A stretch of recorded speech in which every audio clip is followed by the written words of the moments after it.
Hello and welcome to the FP1 Watchalong with LSI. Sorry for the delay on the startup, but we're finally here, and we're here for the final time in 2024, round 24. We're 8 minutes into the session, and it is definitely something that has been a long time coming, but also never really thought the day would come. The end of the 2024 season. Such a long season. But yes, it is finally here. And we've got a lot going on in this final race.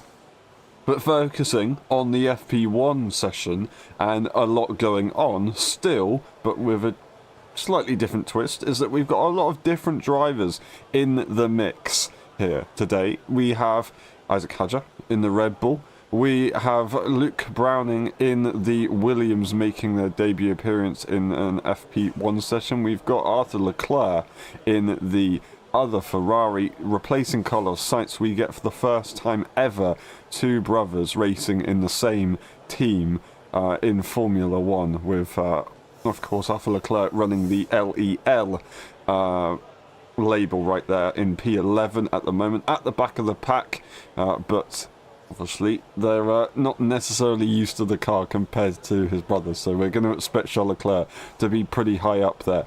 I am surprised that we do get less practice for George, but for Carlos, I believe maybe it's a requirement. I think I forgot to check that before. I believe it is a requirement that you have a certain number of junior drivers joining you for the FP1 session throughout the year, but obviously it's not the best of situations to be in necessarily, because they are fighting for that constructors title. So maybe Arthur Leclerc can give some input on that. He is a racing driver after all, so he can give some good feedback, that is for sure.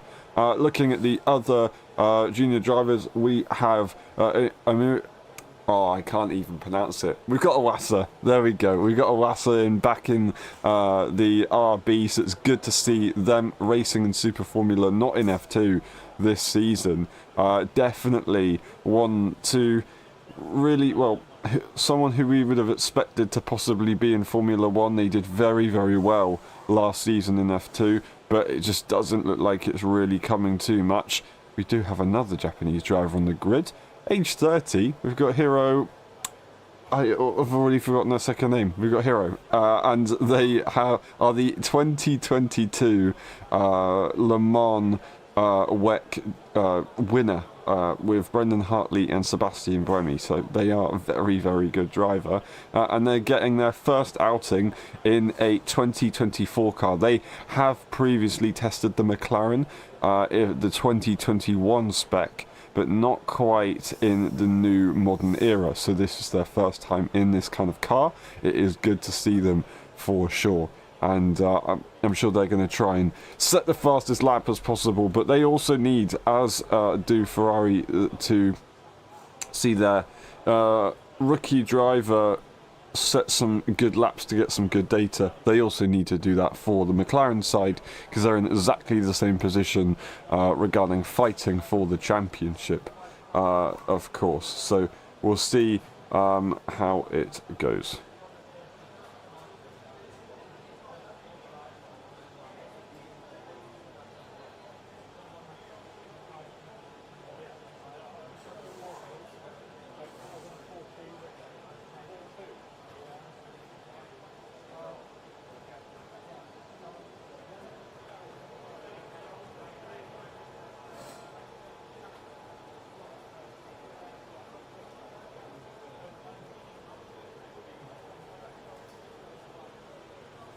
Sorry, it's Rio Hirakawa. I completely missed that one, so I do apologise.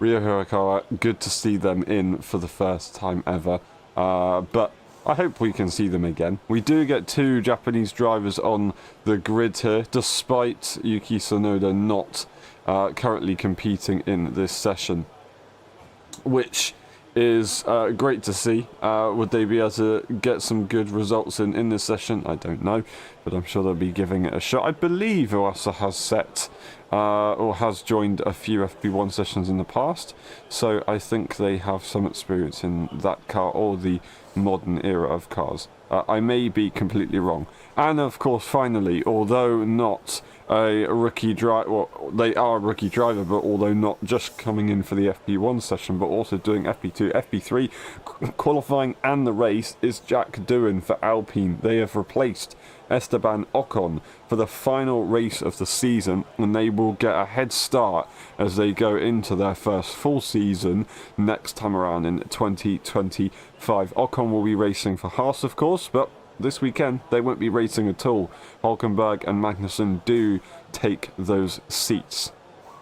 Looking at the timings, Russell currently leads the way with a 4/10 gap over Sergio Perez. They've got Bottas in P3, all on the medium tyres, very, very similar age as Bottas with Sauber scoring their first points last time around in Qatar. Great to see them up there for sure. And maybe they can do it again. Bottas not scoring those points, it was Zhou. So he's not going to be too pleased because he kind of wanted to be that guy, I'm sure. Hopefully Bottas doesn't end the season with 0 points, but I do feel like it's going to go that way. Currently sitting 22nd in the Drivers' Championship. I just want to double check that is true, and I'm pretty sure they are. I say that. Obviously, if you look at all the drivers included, it's hold on.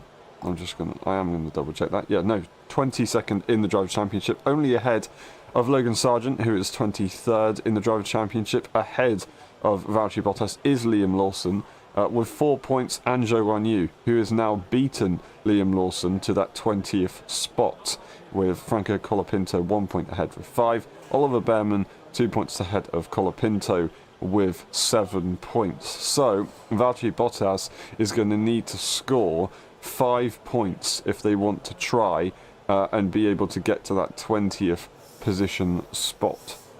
They might be able to do it on race results wise over Zhou Guanyu if they were to score 4 points, but 5 points just to be sure. So they're going to have to score, that is 7th place, I believe, to get 6 points to their name. It's not going to be easy to do, but not impossible. Anything can happen. The stakes are high, and we've got potential for a bit of drama on track to bring out a few safety cars for a bit of a mix-up of the grid.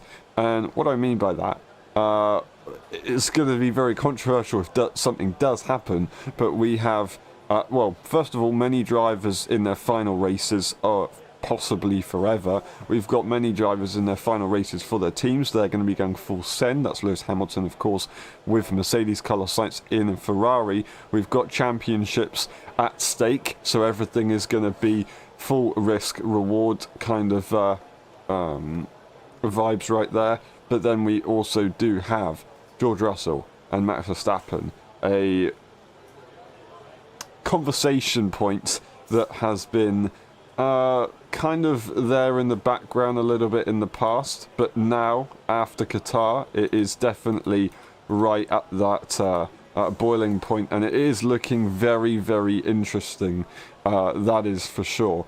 A lot of strong words from both drivers. Of course, Max Verstappen was not very happy after getting penalised for the qualifying incident, giving them a 1-place grid penalty.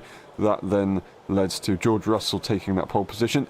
Didn't work out. They weren't able to convert that pole position into leading the race after the first corner. It was Max Verstappen who took that and eventually took that win, which was a very, very good drive from them indeed.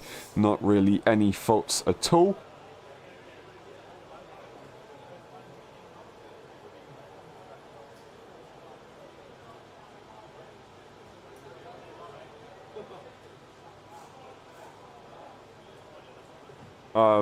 But after the race, lots of things have, of course, come to surface of what went on in the stewards, but also outside of the stewards and just off track. We don't know exactly what was said, and I don't think we ever will know, but we are told what we are told, and we just have to go off of that. So, yeah, I'm not going to comment anything on the situation, but it could mean that we get some aggressive battling on track. So, dare I say it, we get Russell and Verstappen on the front row for the second time in a row this weekend. That could get very interesting into the first corner, or just the opening lap, of course. McLaren are looking to try and lock out that front row if they can, to give themselves the best chance of for securing that championship. Ferrari, they're going to try and do exactly the same thing. It is a night race, of course. I believe it is currently daytime for Abu Dhabi. As you can see, it is 1:48 local time right now in the Yas Marina Bay. But it will be a night race, and the tyres will be operating on a slightly cooler track than we currently have now. 41 degree track temperature with 27 degrees Celsius air temperature compared to Las Vegas. That is absolutely crazy temperatures. But it will cool down definitely later on, and it will help out a lot. But will it help Ferrari enough? I don't quite know, because usually, although the McLarens really struggle in the colder temperatures and the Ferraris are definitely going to be quicker, Mercedes do then take the limelight, and they will be able to perform very, very quickly. So do you want to finish ahead of the McLarens but possibly finish behind the Mercedes, or do you want to try and fight it out on the hotter temperatures? I think they're going to try and fight it out on the hotter temperatures. But yeah, Ferrari, they've got to try and finish ahead, but they basically have to get a perfect weekend and hope that everything else falls their way, with McLaren maybe having a few issues here and there. The pressure is definitely on. It is McLaren's championship to lose. And as we've seen so far this season, when it does get to boiling point for McLaren, they have had a little bit too many mistakes in the season. And it's definitely cost them, and it has put them in this position right now, at this stage of the championship. If they didn't make those mistakes in Monza, they would have probably secured this championship long before. Well, I say long before the Abu Dhabi Grand Prix, a little bit earlier. They'd have taken those extra points, which would have made the difference, of course, with Charles Leclerc winning that race eventually. So not only if you were able to win that race, you would take points away, add points to your tally, you'd also take away points from Ferrari. So it would all of a sudden be a much bigger advantage that you would gain. But it's not the way it went, and it's, gonna be very, very interesting. Ferrari are gonna have to just go absolutely full pelt and hope that things do pan out in the end. But we'll find out. We will find out, that is for sure.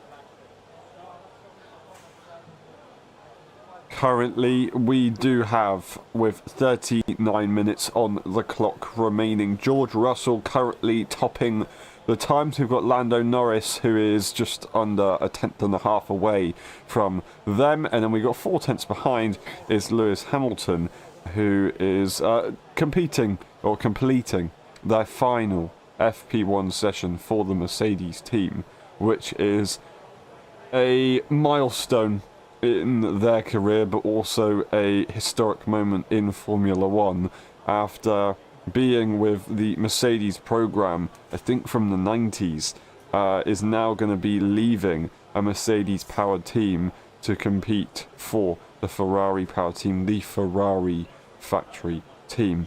And yeah, it's definitely something that doesn't really feel right. Everybody is very, very excited for them to go to the red team, It's just not something that we really thought would ever happen until it did. And yeah, we will get one more final opportunity to see them in the silver car, where they have taken 2 wins this season so far.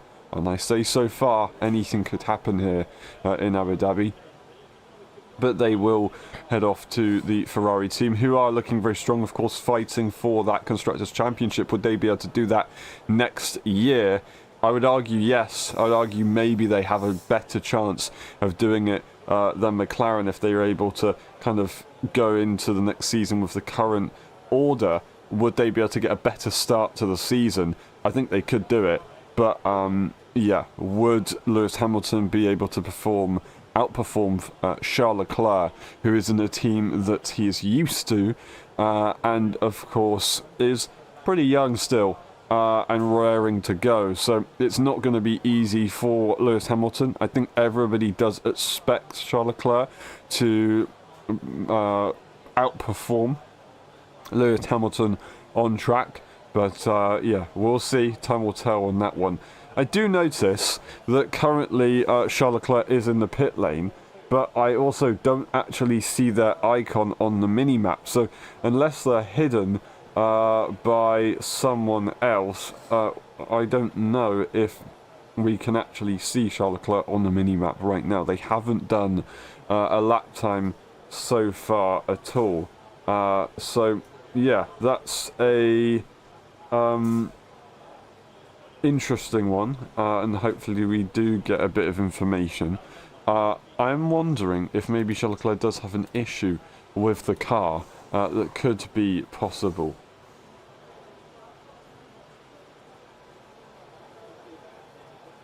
But we shall see, I guess. Not entirely sure.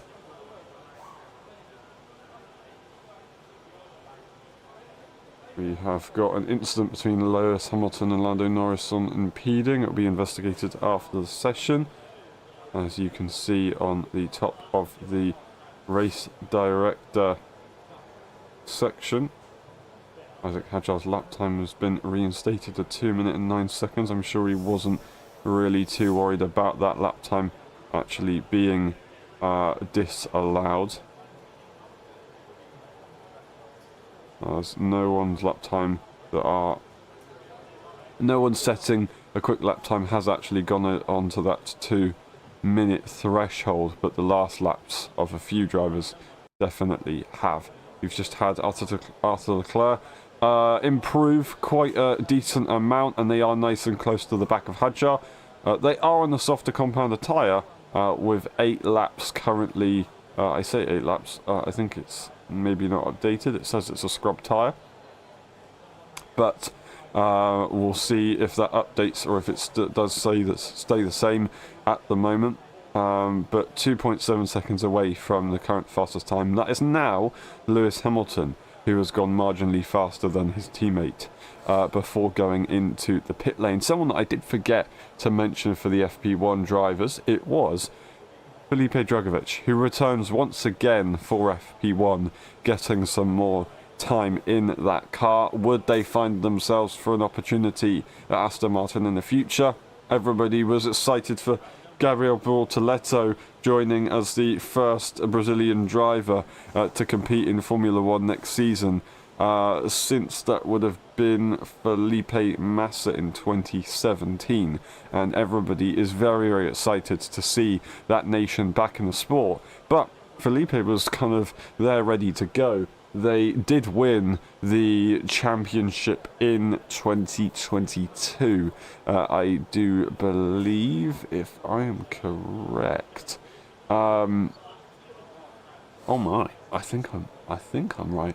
But yeah. Anyway, it didn't really work out for them. There wasn't an opportunity on the grid at that point, and it just doesn't seem like it's going to happen. Now the thing is, they didn't win within their first 2 seasons, and really, if you want to make it into Formula 1, you do have to try and win within your first 2 seasons. And if it goes any further than that, it does become a little bit of a stale moment, and people start going off. You really want to try and take a victory in your rookie season, and then you're almost not guaranteed, but you're going to give yourself definitely a very good chance at getting a Formula 1 seat, whether it be the next year or maybe a future year after that. However, Djokovic doesn't have that to their name. Despite being very successful, it's maybe not as appealing to the Formula 1 teams. So we don't know. We don't know how it will be. Of course, Max Verstappen never won a F2 or F3 title. They just got some good experience in that car and were competing at a very high level. So we'll see. Kimi Antonelli never winning the F2 championship. Colapinto so far hasn't won the F2 championship, will return to F2 next year, but that'll be their second, well, I say second season, it'll be their first full season and their second start to a season, at least, in Formula 2, as they haven't completed the kind of second half of the championship in Formula 2. But yeah, Logan Sargent, of course, also doing that as well, jumping to Formula 1, even though they did not take victory in the F2 series that they last competed in.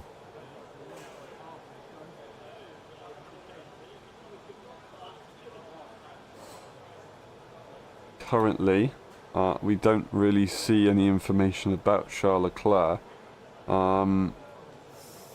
but I am having a look. Williams using new gearboxes, I believe, for both cars, so that is going to be interesting for the race. It is an interesting call to use a new gearbox in the final race of the season, but there will be a reason for it, I am sure.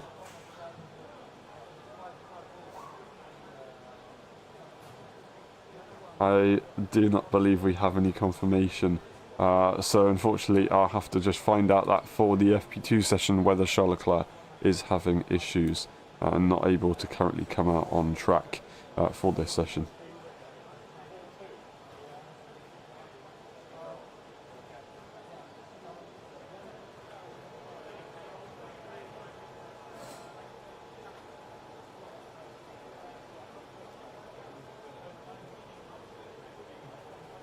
Alright.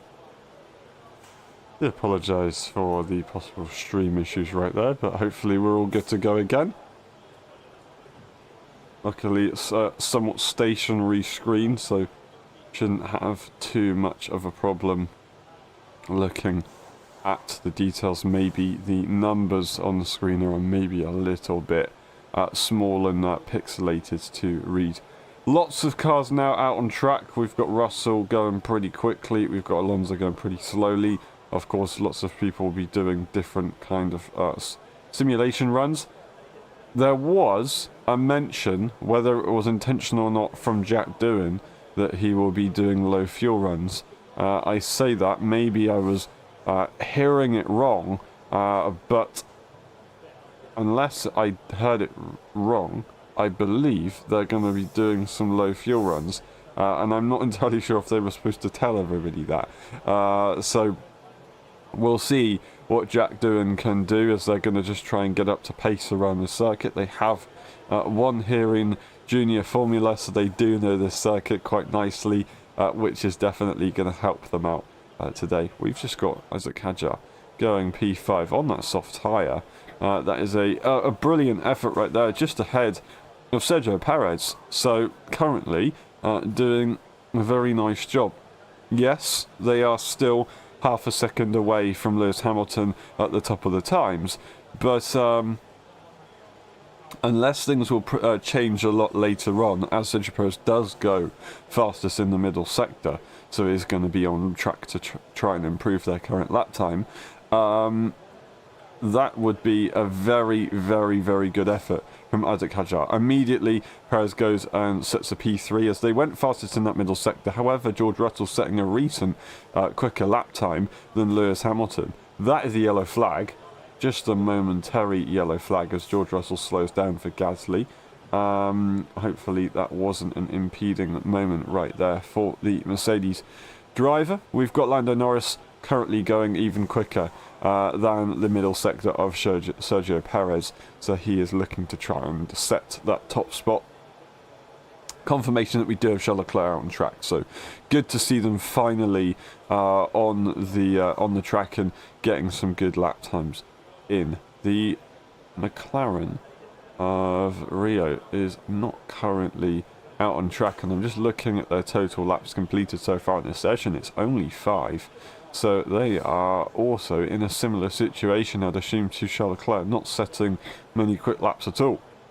But a quick lap it is for Lando Norris, and also Nico Hülkenberg, who goes to a P2 spot.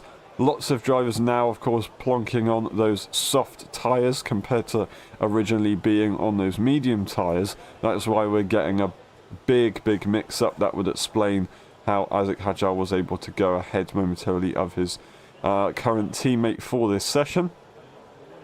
But despite Nico Hülkenberg going to that P2 spot, is still 8 tenths away from Lando Norris, which is a very good effort. If we look at last season and the lap times for the FP1 session, we had George Russell top that timing board by almost 3 tenths ahead of Felipe Drugovich in the Aston Martin. So they raced here in the FP1 session last season as well. It was a 26.072 for George Russell. Just look at how much quicker we are today. That is a very good effort from all the teams to improve this much in a very short space of time. Realistically, 26.0 lap time currently set by, that is, Gasly. So if you were P8 or higher, you would be at the top of the times. Of course, no one really dials it in for practice 1, and we can only really look at the cars going their fastest in the qualifying session, and that is a 23.445 for pole position with Max Verstappen. I don't think anybody went faster in the Q2 session before. They did go full pelt in that final qualifying session, and it was a 23.445. Currently, we haven't reached that lap time. We'd still have a little bit more to go, about 1.1 seconds to be able to achieve the qualifying lap time from last season, but still to be in FP1 with those times is a very good effort. Colapinto moves themselves up to P3, very close to the back of Hülkenberg with their new gearbox, as we are believing to be true. That will be Luke Brandon also in that similar situation. They are currently P14. The lead FP1 rookie driver currently is Isaac Hadjar, ahead of Luke Browning in P14. Doohan isn't a FP1 driver, but they are a rookie driver, currently sitting in P15. Then we've got Drugovich in P16. Arthur Leclerc in P18, Oasa, and Rio in P20 at the moment. As Charles Leclerc has managed to beat their brother almost immediately, and by quite a convincing margin. It is understandable. They do drive the car every time they go racing, of course, whereas Arthur Leclerc not quite so much. 6 tenths is a massive bragging right to have, as the older brother did make it, of course, into Formula 1 and has got that experience for sure. Just realised that the track map does look a little bit wonky here, so I'll try and see if I can fix that potentially for the next session, but it does look a little bit weird from turn 12 to turn 14. It's just maybe just me, but unless they have made some very crazy track changes, I believe it does not look like that. Still, it does make sense at least. We've got a bit of traffic with Russell, Hadjar, Colapinto, and one of the Alpines, that's Gasly. Oasa coming through as Colapinto is going to try and move out the way. Oasa going very quickly, but they've got Gasly for company on the apex of the final corner, and that was very poorly planned right there. I say that actually, Gasly was going into the pit lane, so my mistake.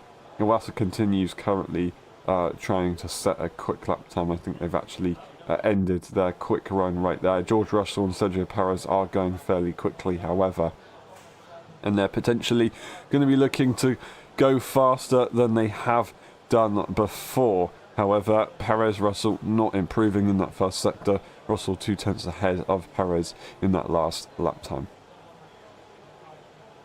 Hamilton more recently set a P2 lap time. That was their last lap, as they are 2.5 tenths away from Lando Norris. 22 minutes on the clock.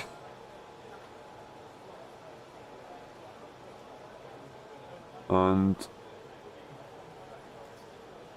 more to come, of course, as the grid will mix up. Charles Leclerc to P12 in the meantime, as they continue to warm in their session, with definitely a difficult scenario. Half of the time that they would have wanted to get used to a track that they say they haven't done so well at in the past, although do feel confident that they can perform nicely here this weekend at least. I believe a crash last season for Carlos Sainz in maybe one of the practice sessions or qualifying sessions was quite frustrating, of course, but back in 2021 Carlos Sainz finished P3, I believe, and in 2022, or I think it was 2022, they were pretty high up there. Maybe I'm wrong, but yeah, I think they can do alright. I just don't think it's gone as well as they would have hoped in previous seasons, in recent seasons. That's what they stated, at least. Drugovich has beaten Doohan and Arthur Leclerc right there, but they haven't quite got ahead of Luke Browning, who is doing quite an impressive job in that Williams car. The Williams not really able to shine as much as it had in the middle part of the season. Of course, the performance seemed to drop off, but that is maybe because of the crash damage of that the team. Of course, if you do crash, it means that those upgrades and developments that you tried to make throughout a season do potentially end up disappearing, as you either have to remake those components or you just go back to an old spec. And with the amount of crashes that the team has had between both drivers, they are going to lose out on performance if that happens. Hopefully they don't have another issue this weekend. They lost a wing mirror last weekend in Qatar as it fell off the car, so they would have had to remade that one or found a replacement one for the Abu Dhabi Grand Prix 1 week later, and they have done so, I am sure. Otherwise they probably wouldn't have been able to start the session if they turned up without a wing mirror, although it is possible to drive without a wing mirror according to the rules last weekend. Alex Albon was not called in to retire the car because of that reason, so they are all good. We've got Luke Browning getting the black and white flag as they maybe extend over the track limits a little bit too much. So they've got to be careful that they calm down a little bit more and abide by the stewards' rules this weekend.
As time passes, we once again have Rio Hirakawa back out on track. Good to see them getting more opportunity to set lap times. Of course, they were in the pit lane for quite a while,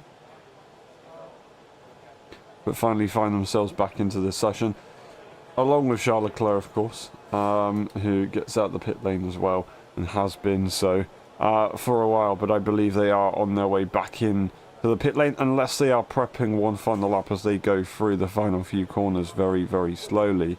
They do speed up, and it looks like they're staying out to set one more lap here. So, yep, going for that prep lap. Currently 1.2 seconds away from the top time of Lando Norris, and they're going to need to try and get close to that later on in the day today in FP2. That's when they'll all turn their engines up. FP3, they get towards a kind of qualifying time, so they're going to be starting to push the car even further.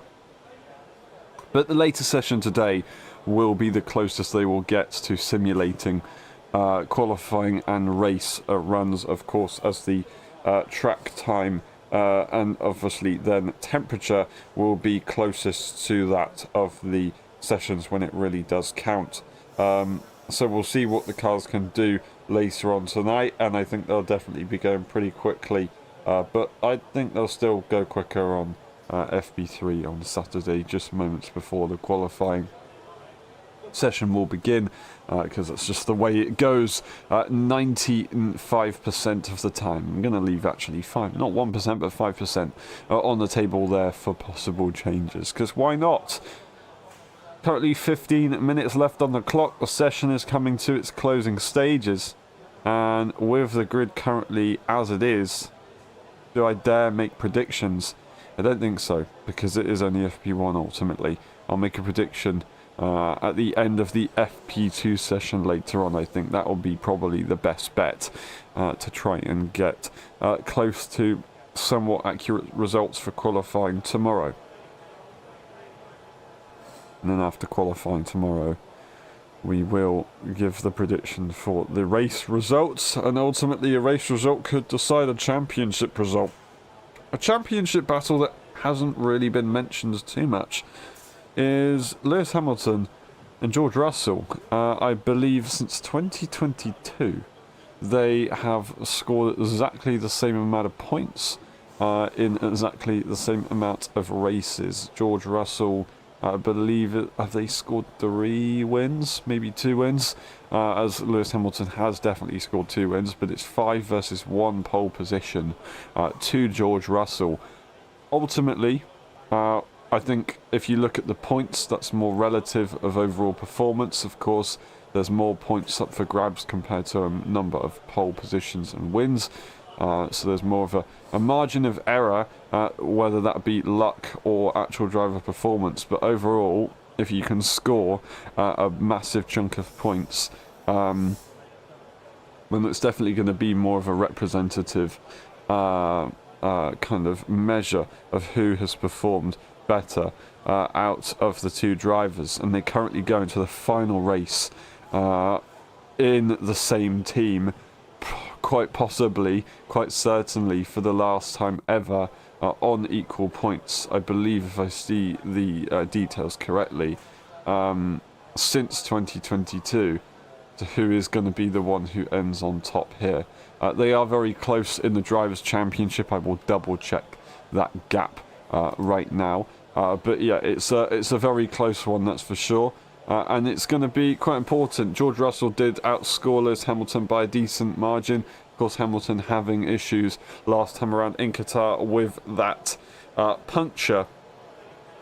So it is currently, that's actually 24 points in the end. So George Russell would have to retire and Lewis Hamilton would have to win the Grand Prix, I believe, to get ahead of George Russell. So I believe the 2024 campaign is pretty much decided. That being said, with the controversy off track between Max Verstappen and George Russell, it could be that one of those two drivers do retire and Lewis Hamilton could suddenly find a little bit of a final performance before they go to Ferrari and maybe take a final victory with Mercedes. That would be pretty impressive. That being said, Max Verstappen has been a master around this circuit in the last few years, winning here very, very often. They won here, I believe, in 2019.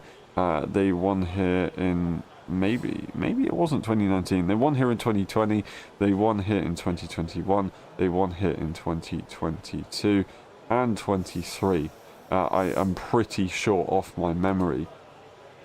So to see that change would be I want to see a surprise, not necessarily a surprise because of course the car isn't as good as it has been in the past, but at the same time with the their ability around the circuit, it would be not wrong to expect that Max Verstappen could win the Grand Prix once again. And yes, 2020, so not 2019, that was to Lewis Hamilton, but it's 2020, 2021, 2022 and 2023, so 4 wins in a row. Lewis Hamilton had 2 wins in a row before that, with Valtteri Bottas taking in 2017. However, then Lewis Hamilton once again in 2016, Rosberg 2015, Hamilton 2014, Hamilton also in 2011.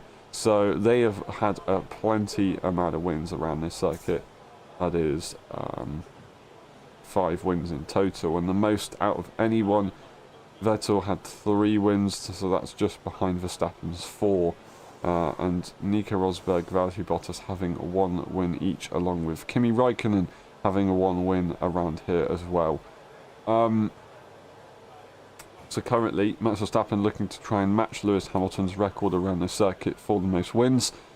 1 win away to match that.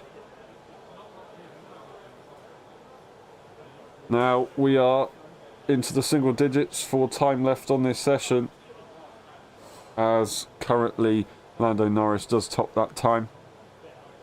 And later on we will see Max Verstappen, Carlos Sainz, Yuki Tsunoda and Oscar Piastri, Lance Stroll, all joining, as well as Alex Albon for the FP2 session. So it would be good to see all the current drivers on the grid set their lap times and really start to push a little bit more with the relative track temperatures and track conditions that they're probably going to have tomorrow. It's not going to rain, let's be honest, so it will be fine. And that is a lovely, lovely lap right there from Charles Leclerc. Yes, okay, it is on the soft tyre compared to Lando Norris's.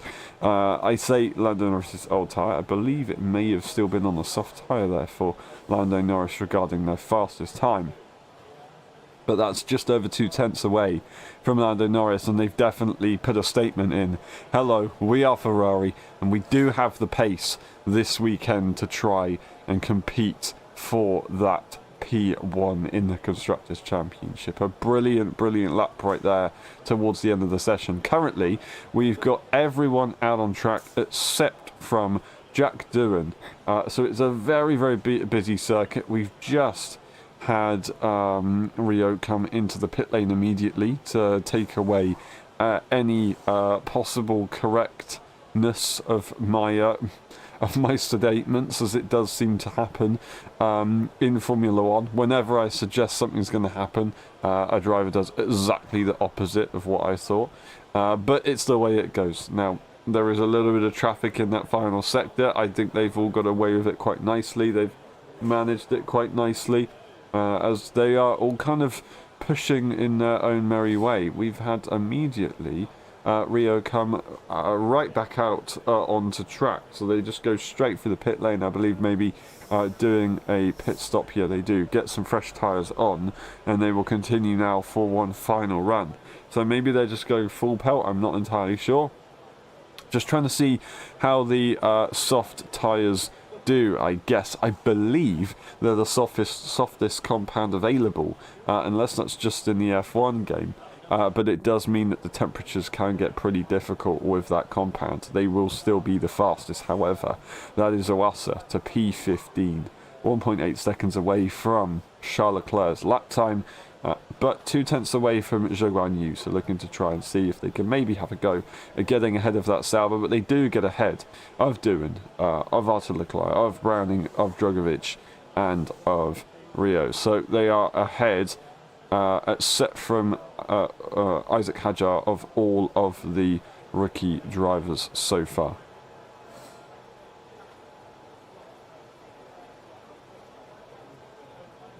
Currently looking at the gap, we do have, it's about 3/10, over 3/10, maybe to 4/10.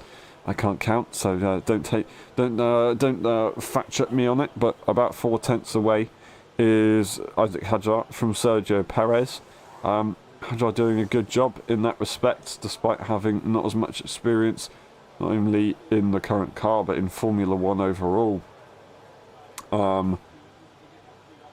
They are not too far away, all things considered, from Sergio Perez, who's currently P9, as Alonso almost just got ahead of them, but they go to P10 in the end with a 25.504.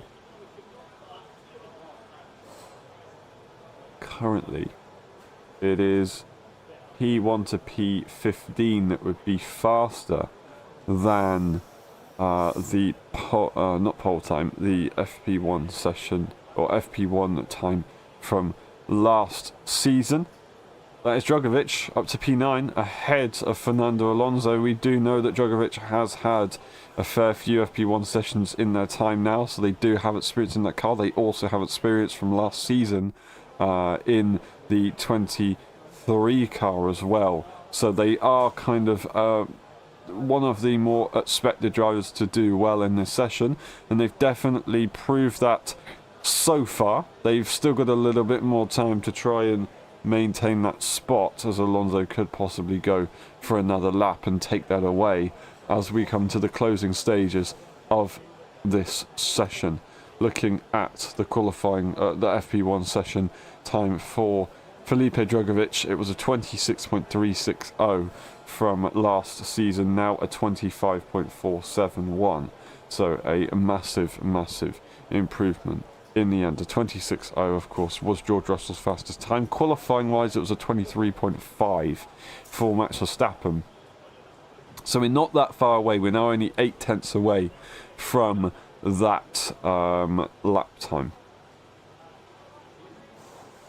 I believe that's the case, yeah. 0.8 away from the lap time that we would have had in qualifying last season, with Charles Leclerc doing that 24.321 with the soft compound tyre. I believe they're just continuing on the tyre to see what they can do. But they're not necessarily going to be showing their full pace, and no one is going to be showing their full pace until a little bit later on. Everyone out on track at the moment, and it is very, very, very busy, but it's going to give everyone the best chance of figuring out what to do as we get almost a simulation of what could happen in Q1, as everybody will be probably out on track at some point in that session, and trying to not get in the way of one another, as the two Astons are incredibly close together on track as they allow Luke Browning to go through. Drogovic is still very close. They need to try and get out the way of Oasa unless they're going into the pit lane.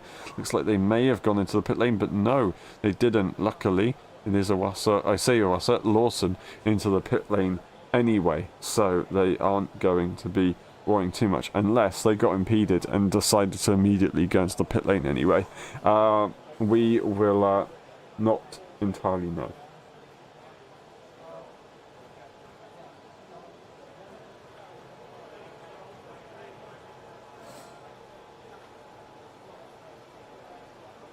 Lawson immediately once again out on track. Gasly possibly going to be doing the same thing. I just want to have a look. Lawson is on that medium tyre, so they're going to do some practice starts. That would be very much expected. Did they do the practice starts in FP1 or did they do it in FP3? I'm not entirely sure. I thought they would do it in, FP2, but I guess maybe they do also have the ability to do that in the FP1 session. So usually what you see in practice sessions is everybody set their quick lap times on the soft tyres towards the end, but then right before the end they all dive into the pit lane and they come out on the medium tyre. Whether they make it to the line in time to set one final lap time doesn't really matter. They're just trying to stay out on track so they can set a so they can do a practice start on a medium compound tyre, which they are more likely to start the race on compared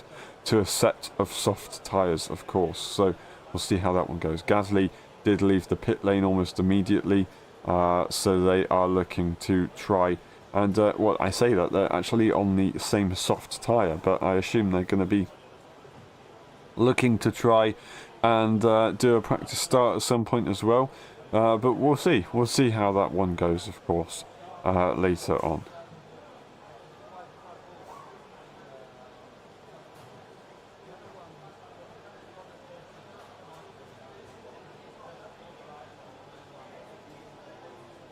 I don't believe we're going to get any improvements, although Zhou did just improve in the middle sector.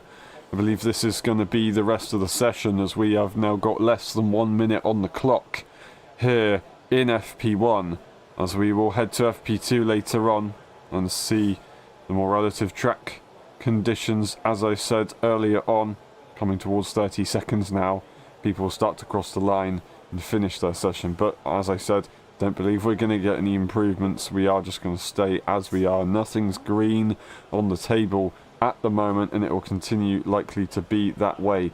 Charles Leclerc and Arthur Leclerc trying to enjoy the final moments of this FP1 session together, as they are very close to one another on track. And it is a special moment, of course, not only for themselves but for Formula One. I think really it's something that we might not ever get to see. I say ever get to see, we might not get to see again for a very long time. Would Leclerc, Arthur Leclerc, be able to make it to Formula One, and then maybe Ferrari? I don't quite know, but currently they've got Lewis Hamilton joining the team. They've got Carlos Sainz, who is definitely going to be maybe in contention for returning to that seat in the future, but also Oliver Behrman, who will be the development, who will be an upcoming driver to try and take that seat. So Arthur Leclerc has basically got a lot on their shoulders to try and compete. We see the first car of Isaac Hadjar to take the flag, and this is going to be the end of the session. As I said, no one should be improving, although Fernando Alonso did improve in that first sector. The middle sector, they're not exactly going massively slow, but they're not exactly going the same pace as their teammate. That will be no improvement overall in the end for their lap time, and it does look like everyone will stay as they are, and the two Leclerc brothers will cross the line for the final time at the end of this session and try and take in the moment as the two brothers will finish this session. And who knows, we may get another repeat next year of these guys completing a session. We'll see.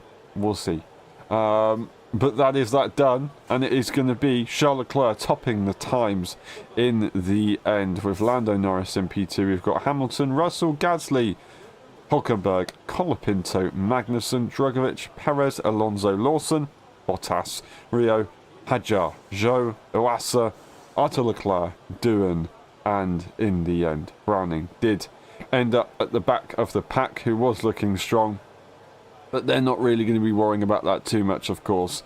It is all about just getting that experience in. And I do believe you get one super license point per session that you compete in. Unless I'm wrong, I believe that is the case. A lot of traffic in that final sector as they're all slowing up to get ready for their practice start. I wonder, do the rookie drivers get the opportunity to do a practice start? Branding's in the pit lane, so they don't need to worry about that. Colapinto is coming around the final corner to look at a practice start.